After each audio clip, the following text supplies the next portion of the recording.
দেশি কই মাছ এনেছিলাম। স্কুলের সামনে পেয়েছি। খুব খেতে ইচ্ছা করে কারণ নতুন জলের মাছগুলি খেতে অনেক মজা, মাথা অনেক নরম থাকে।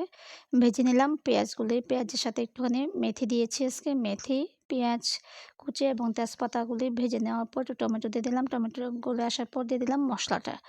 মশলাটা কষিয়ে তারপর সুন্দর হয়ে যখন তেলটা ছেড়ে আসলো তখন আমি মাছগুলিকে দিয়ে দিব।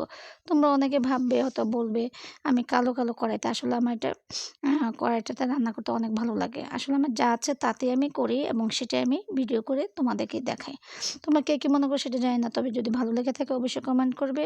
কই মাছের এই ভুনাটা খেতে দারুণ লাগে।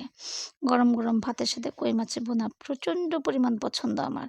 এটা আমার দাদুর খুব পছন্দ ছিল। তাই আমারও খুব পছন্দ। কেমন হয়েছে বলো তো? কই মাছের ভুনাটা? ভুনা ভাজি। তোমাদের ভালো লেগে থাকলে অবশ্যই কমেন্ট করবে। এরকম করে তোমরা রান্না করে খাবে, ভালো লাগবে, খুবই মজা পাবে। সবাই ভালো থেকো।